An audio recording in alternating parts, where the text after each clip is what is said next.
Customer approval గురించి చెప్తాను. మనం NSTex అడ్మిన్ మాడ్యూల్‌లో ఉన్నాం. మనకి డేటా వస్తే ఇక్కడ డిస్‌ప్లే అవుతుంది.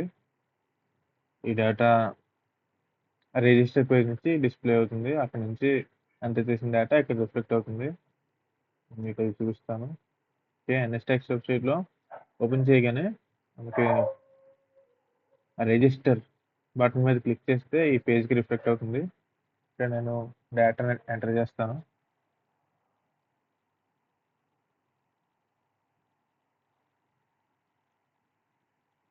యూజర్ నేమ్ ఎంటర్ చేస్తున్నాను.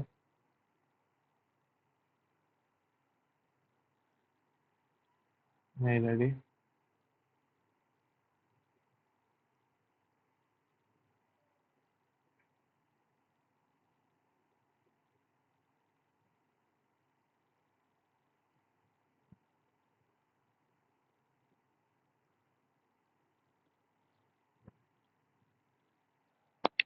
Phone number.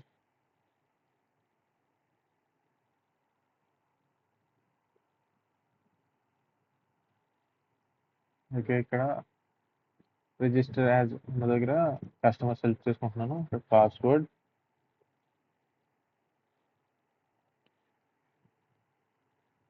Confirm password.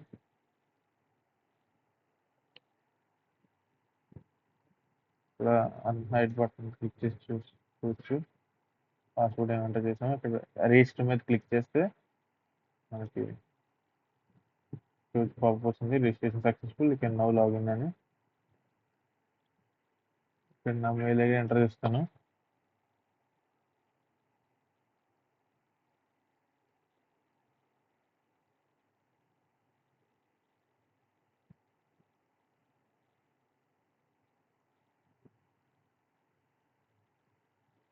Password enter చేస్తాను.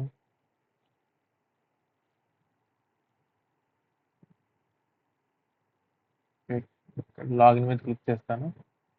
ఇక్కడ మీరు చూడొచ్చు your account is pending approval, try again once admin has approved అని.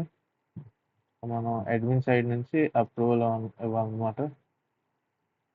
ఇక్కడ మనం కస్టమర్ అప్రూవల్ క్లిక్ చేస్తే డేటా ఇలా రిఫ్లెక్ట్ అవుతుంది.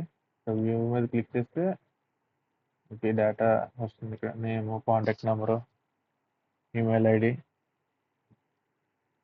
లాగిన్ యూజర్ నేమ్ అలా.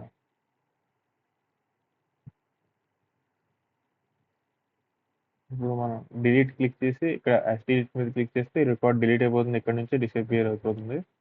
అండ్ అప్రూవ్ మీద క్లిక్ చేస్తే ఇలా పాపప్ వస్తుంది. ఇక్కడ అప్రూవ్ మీద క్లిక్ చేస్తే మేనేజ్లో కస్టమర్స్లోకి వెళ్తుంది డేటా. అక్కడ టేబుల్లో సేవ్ అవుతుంది డేటా.